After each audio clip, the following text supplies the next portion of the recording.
Hólmsteinn Helgason rótgróið fyrirtæki.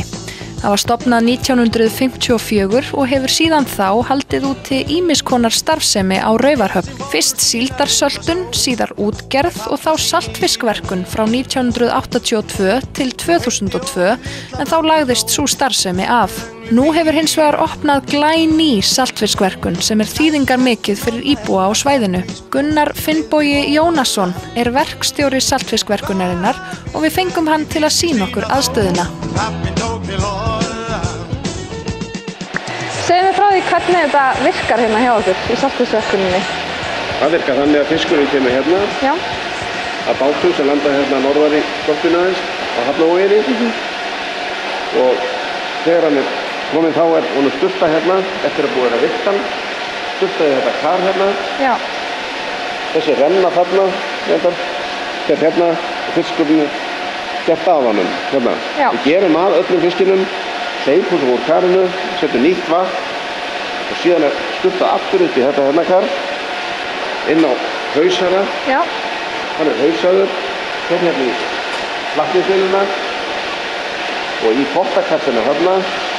Það blóðhausaður þar sem hann tekin úr því pottakari og þessir í tækinn sem hérna fyrir framann sem raðað bara vissu magni. Það ekki margir að vinna núna? Hvað fólkið? Fólkið mæti núna klukkan 10. Já. Það var að vinna til klukkan 9 í gærkvöldi. Við reynum að taka fiskinn samdægur og klára hann. Hérna eigandinn og forstjórinn. Já, hann vinnur bara eins og hver annar. Já, eins og verkstjórinn og allir bara. Já, þannig að það bara handaflið. Það bara handaflið, já. Og svo fer hann hérna í pækil. Í pækil. Og hann hérna í svona sólarhring. Já. Í þessu pækil. Þá var hann tekinn úr pæklinum og síðan eftir svona hann svona í þessu salti í svona halva mánuð eitthvað svoleiðis. Þá má fara að pakka honum til útflutnings. Og til útflutnings segirðu, hvert fer þessi fiskur? Þessi fiskur fer til Portúgals. Og það ekkert frá ykkur sem fer á innlendamarkað eða hvað? Nei, men bara ef einhver vil koma kannski hérna í bænum og kaupa okkur saltfisk þá það bara guð velkomið. Já. Það nú ekki flókið. En hvað þýðingu hefur opnun þessara saltfiskverksmiðju fyrir stað eins og Raufarhöfn? Ég held að fyrst og fremst það auki bjartsýni fólksins. Því að það búið að vera svolítið erfitt hérna.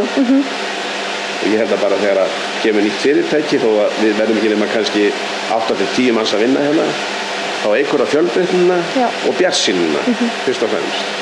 En þessi störf sem hafa skapast hérna með tilkomu verkunarinnar, þau kannski ekki mörg en þau þýðingarmikil og ný.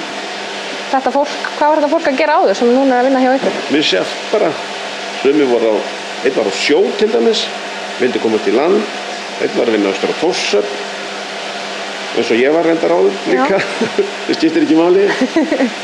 Ein kona sem að byrja, hún nýflutt hérna og svona þetta bara margvíslegt. Margvíslegt.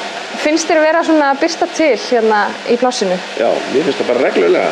Við fáum mjög góð viðbrögð, allir mjög jákvæðir og maður finnur svona meiri bjartsýni bara hjá öllum í bænum.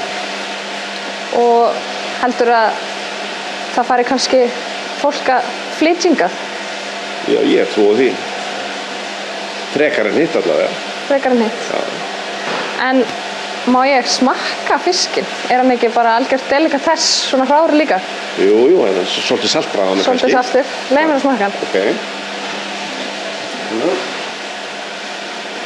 Gerum við bara hérna. Vænan bita. Svo fæ ég mig líka. Já, við verðum að skála í fiskinum. Skálum hérna í saltfiski. Skálum fyrir nýrri saltfiskverkun á Raufarhöfn. Skál.